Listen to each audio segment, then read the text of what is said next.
अस्सलाम वालेकुम class. Last time हमने डिस्कस किया था इम्पॉर्टेंस।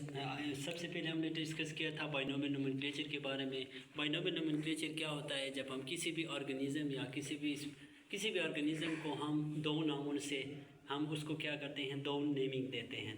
एक हमारे पास होता था जीनस हमेशा कैपिटल से स्टार्ट होता था, while the second part of binomial nomenclature naming was species था। अब जो स्पीशीज़ हमारे पास क्या था, हमेशा से स्मॉल लेटर से लिखा जाता था। हमने एग्जांपल लिया था होमो सेपियंस का। अब जो हमारे पास homo and sapiens, this is a binomial nomenclature. Homo क्या होता है, हमेशा एच कैपिटल फॉर्म में होता है। ये किस चीज़ को इंडिकेट करता है?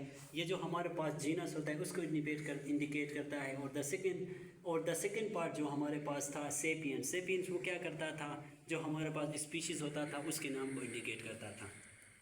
उसके बाद हमने इम्पॉर्टेंस ऑफ बाइनोमियल नोमेनक्लेचर के बारे में स्टडी किया था, यानी कि जो हम किसी भी ऑर्गेनिज्म को दो नाम देते हैं तो इसके क्या फ़ायदे हैं। तो इसके बारे में हमने डिस्कस किया था कि इसके बहुत सारे फ़ायदे हैं।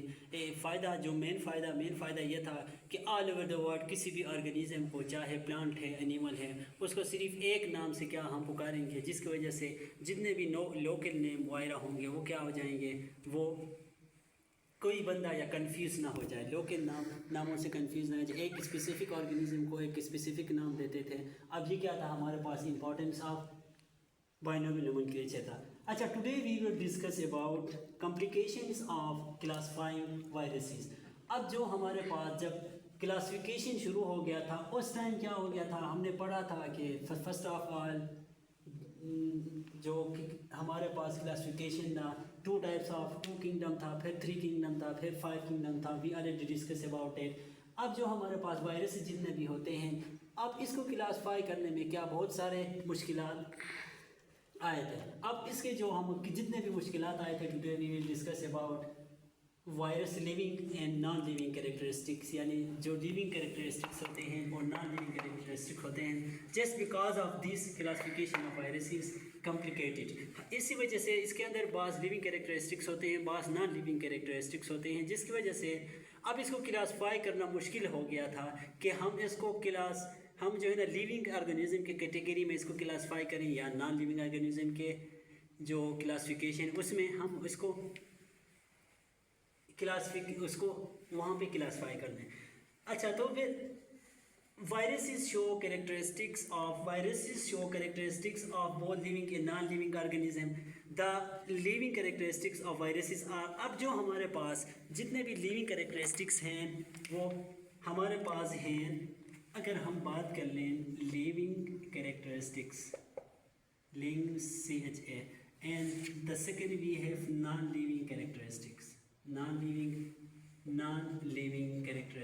अच्छा, अब जो हमारे पास लिविंग कैरेक्टरिस्टिक्स हैं वो number 1 we have they occur in different varieties.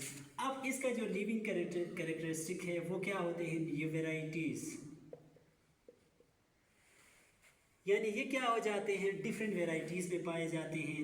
ये जो हमारे पास क्या है, इसका एक लिविंग कैरेक्टरिस्टिक्स है। और दूसरा इसका है they have their own genetic material in the form of either RNA और DNA।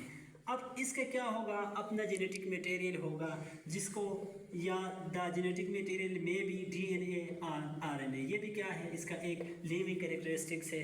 अच्छा, the third we have they reproduce using the material of the host cell they infected. अब जो थर्ड इसका लिविंग कैरेक्टरिस्टिक्स है, ये क्या करता है, ये रिप्रोड्यूस करता है, यानी रिप्रोडक्शन करता है, अपना जो नस्ल होता है इसको बढ़ाता है। ये इसका थर्ड लिविंग कैरेक्टरिस्टिक्स है।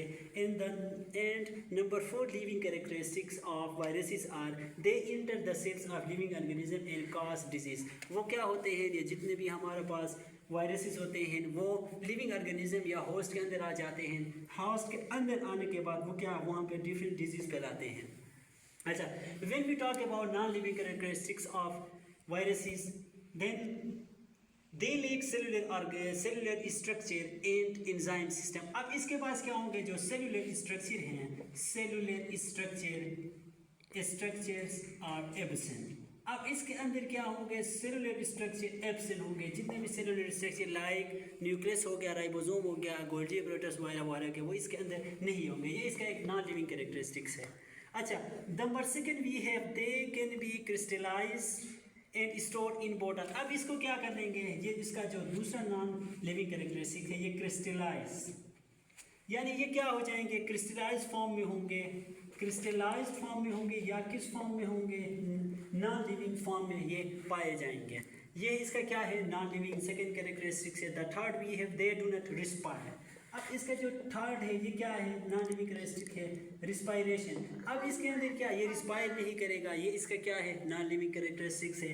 And number fourth, virus is behave as non living inert infectious particles outside the host. अब ये क्या कर लेगा, यानी होस्ट के अंदर क्या होगा, होस्ट के अंदर रह के उसको क्या नुकसान पहुंचाएंगे। अब ये क्या होगा, अब ये हमारे पास वायरसेस के लिविंग कैरेक्टरिस्टिक्स हो गए और नॉन लिविंग कैरेक्टरिस्टिक्स हो गए। Just because of these characteristics viruses classification is complicated.